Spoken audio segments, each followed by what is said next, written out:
गौ ॲग्रीटेक कोल्हापूर वैरण उत्पादक कंपनी शिंदेवाडी मुरगुडच्या वतीनं शून्य मशागत शेती, मका पिकाचे अर्थशास्त्र, जास्त उत्पादन देणारी मक्याची चिनी लागवड पद्धत, इस्रायल ठिबक तंत्र आणि महिला शेतकरी शाश्वत विकास या विषयावर एक दिवसीय कार्यशाळा दिनांक 12 एप्रिल 2026 या दिवशी आयोजित करण्यात आली।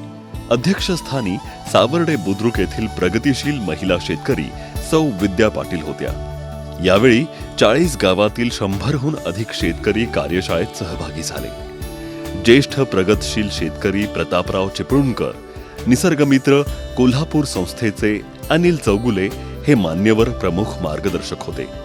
यावेळी बोलताना चिपळूणकर म्हणाले की दिवसेंदिवस शेतीची उत्पादकता कमी होत आहे, परंतु शेतीचा खर्च मात्र वाढत आहे। याची कारणं शोधली असता जमिनीतील सेंद्रिय कर्ब कमी होत असल्यानं जमिनीची सुपीकता कमी होत आहे हे लक्षात येतं। त्यासाठी मागील पिकाची मुळे आहे त्या जागी आहे त्या स्थितीत कुजवून त्याचे फुकट सेंद्रिय खत तयार करणे हा उत्तम पर्याय प्रयोगांती सिद्ध झालाय। याच तंत्राला शून्य मशागत शेती तंत्र असं म्हटलं जातं। सध्या विदर्भ आणि मराठवाडा येथील काही जिल्ह्यात विविध 21 प्रकारची पिकं अशा प्रकारच्या तंत्रानं पिकवली जात आहेत। या शून्य मशागत तंत्रामध्ये पूर्व मशागतीचा खर्च वाचतो, जमिनीचा सेंद्रिय कर्ब वाढतो, तसेच पहिले पीक कापणीनंतर दुसऱ्या पिकासाठी लागणारा पूर्व मशागतीचा वेळही वाचतो। त्यामुळे 2 पिकातील अंतर कमी होते। त्याचबरोबर पूर्व मशागतीच्या कामांना लागणाऱ्या मजुरांची बचत होते। मागील पिकाची मुळे कुजल्यामुळं जमीन सच्छिद्र बनते, तसेच जमिनीचे शुद्धीकरण होते।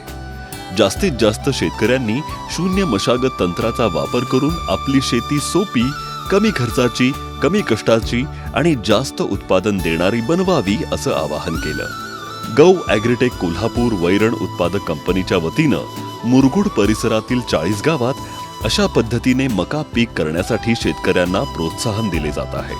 त्यामुळे शेतकऱ्यांचे मका उत्पादन खर्च कमी होणार असून तयार होणारा मका गुणवत्तापूर्ण झाल्यानं त्यापासून बनवले जाणारे सायलेज निश्चित उच्च दर्जाचे तयार होत आहे।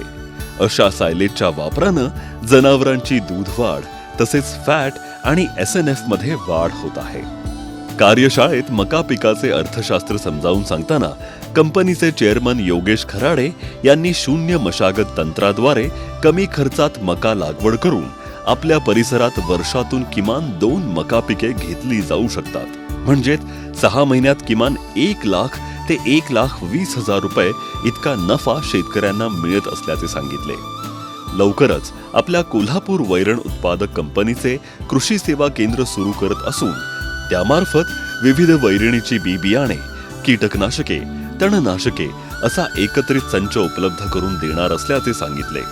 एकरी मक्याच्या उत्पादन वाढीसाठी चीन देशात विकसित केलेली मका लागवडीची पद्धत समजावून सांगत चीनी पद्धतीचा तसेच कंपनीच्या विविध योजनांचा लाभ घेऊन शेतकऱ्यांनी जास्तीत जास्त मका पिकवून कंपनीशी करार करावा आणि जास्तीत जास्त नफा मिळवावा असं आवाहन केलं। निसर्गमित्र कोल्हापूर संस्थेचे कार्यवाह अनिल चौगुले यांनी महिला शेतकरी शाश्वत विकास या विषयावर मार्गदर्शन करताना भारतीय सण, शेतकरी, आरोग्य याची सांगड आपल्या पूर्वजांनी कशी घातलीये याबाबत अत्यंत महत्त्वपूर्ण माहिती दिली।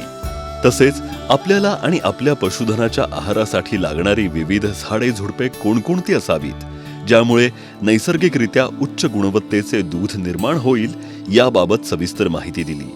यावेळी शून्य मशागत तंत्राचा अवलंब करणाऱ्या शेतकऱ्यांनी तसेच सौ विद्या पाटील यांनी आपली मनोगते व्यक्त केली।